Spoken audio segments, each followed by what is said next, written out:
نحمده ونصلي على رسوله الكريم اما بعد فاعوذ بالله من الشيطان الرجيم بسم الله الرحمن الرحيم رب اشرح لي صدري ويسر لي امري واحلل عقدة من لساني يفقهوا قولي واجعل لي وزيرا من اهلي اللهم فقهنا في الدين اللهم اني اسالك علما نافعا رزقا طیبا وعملا متقبلا آمین ثم آمین۔ السلام علیکم ورحمۃ اللہ وبرکاتہ۔ سورۃ الملک آیت نمبر 1۔ بسم اللہ الرحمن الرحیم۔ تبارک الذی، بہت بابرکت ہے، الذی، وہ ذات جو، بیدہ، جس کے ہاتھ میں ہے، الملک، ساری کی ساری بادشاہت، وہو، اور وہ، علی، اوپر، کلی، ہر ایک، شیئن، چیز کے، قدیر، خوب قدرت رکھنے والا ہے۔ تبارک الذی بیدہ الملک وہو علی کل شیء قدیر، بہت بابرکت ہے وہ ذات جس کے ہاتھ میں ہے ساری کی ساری بادشاہت اور وہ ہر چیز کے اوپر خوب قدرت رکھنے والا ہے۔ اب اس آیت کی تھوڑی سی تفسیر دیکھ لیتے ہیں۔ فرمایا گیا تبارکا، بہت ہی برکت والا، بہت ہی خیر و بھلائی والا، ہر قسم کی بھلائی اسی کے ہاتھ میں ہے، اسی کی ذات خیر و برکت کا مجموعہ ہے۔ وہ کون ہے؟ بیدہ الملک، جس کے ہاتھ میں ساری کی ساری بادشاہت ہے، یعنی کہ جو ہر چیز کو کنٹرول کیے ہوئے ہے، جس کی حکومت آسمان اور زمین ہر چیز پر پھیلی ہوئی ہے، آسمان اور زمین پر ہے، بحر اور بر پر ہے، سیاروں اور ستاروں پر ہے، جن و انس اور ملائکہ پر ہے۔ وہ واحد ہستی ہے جس کے پاس ہر چیز کا کنٹرول ہے اور کوئی اور اس کی اس صفت پر اس کے ساتھ شریک نہیں ہے، یعنی کوئی اور ہستی یہ صفت اپنے اندر نہیں رکھتی کہ وہ ہر چیز کو کنٹرول کر سکے، ہر چیز کا کنٹرول اس کے ہاتھ میں ہو۔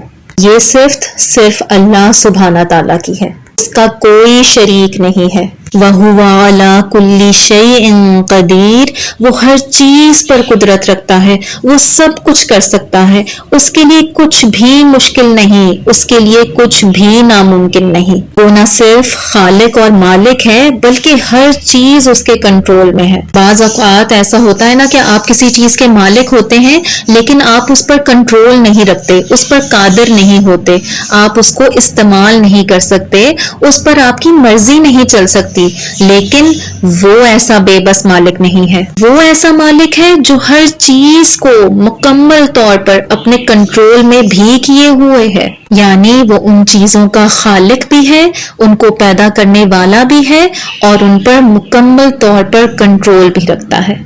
اچھا، اس چیز کو تھوڑا سا اور سمجھ لیتے ہیں کہ جو فرمایا گیا کہ تبارک الذی، برکت والی ذات ہے اللہ سبحانہ تعالیٰ کی، تو برکت کا کیا مطلب ہوتا ہے؟ بڑھنا، بڑھوتی کرنا، فلرش کرنا، گرو کرنا۔ تو فرمایا جا رہا ہے بیسیکلی کہ ہر چیز کی برکت جب اللہ سبحانہ تعالیٰ کے کنٹرول میں ہے تو پھر ہر چیز کی برکت کا دار و مدار اور اختیار اور قدرت کس کے پاس ہوئی؟ اللہ سبحانہ تعالیٰ کے پاس ہوئی۔ مثال کے طور پر پودوں میں، پھولوں میں، بارش میں، بیجوں میں، اولادوں میں، افراد میں، پھر اسی طرح اوقات میں، صلاحیتوں میں، سب چیزوں میں برکت اللہ کے ہاتھ میں ہے اور اس کی اسی کے قبضہ قدرت میں ہے۔ برکت والی ذات اللہ سبحانہ تعالیٰ کی ہے۔ تو یہ بات ہمیں سمجھ آ گئی۔ اب اگر برکت کو ہم اللہ کے سوا کسی اور کے ساتھ منسوب کریں گے تو یہ کیا ہوگا؟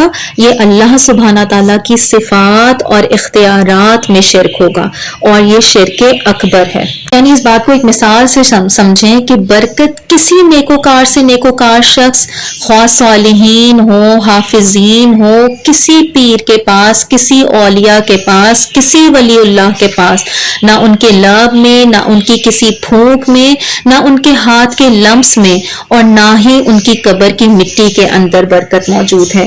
نہیں، یہ شرک ہے۔ کوئی بھی مقدس سے مقدس چیز ہو، محبوب سے محبوب چیز ہو، جیسے خانہ کعبہ کا غلاف، اگر یہ تصور ہے ہمارا کہ یہ چیز ہمارے پاس ہوگی یا ہمارے گھر میں ہوگی یا دکان میں ہوگی تو کاروبار میں یا مال میں بڑھوتی ہو جائے گی یا رزق کی تنگی دور ہو جائے گی یا بیماری یا تکلیفوں سے ہمیں نجات مل جائے گی، تو یہ غلط تصور ہے۔ ہاں، خانہ کعبہ کے غلاف کو، قرآن کے صحیفے کو، ان کو محبت کے طور پر ادب اور عقیدت اور احترام کے لیے یا شوق کے لیے اپنے پاس رکھا تو جا سکتا ہے، لیکن برکت کے تصور کے لیے نہیں۔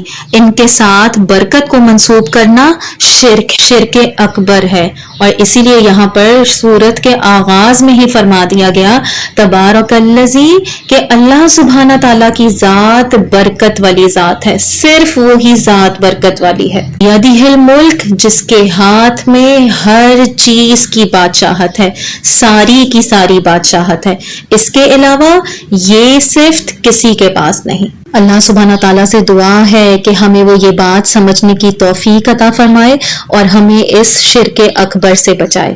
آمین ثم آمین۔ ربنا لا تزغ قلوبنا بعد اذ ہدیتنا وہب لنا من لدنک رحمہ انک انت الوہاب۔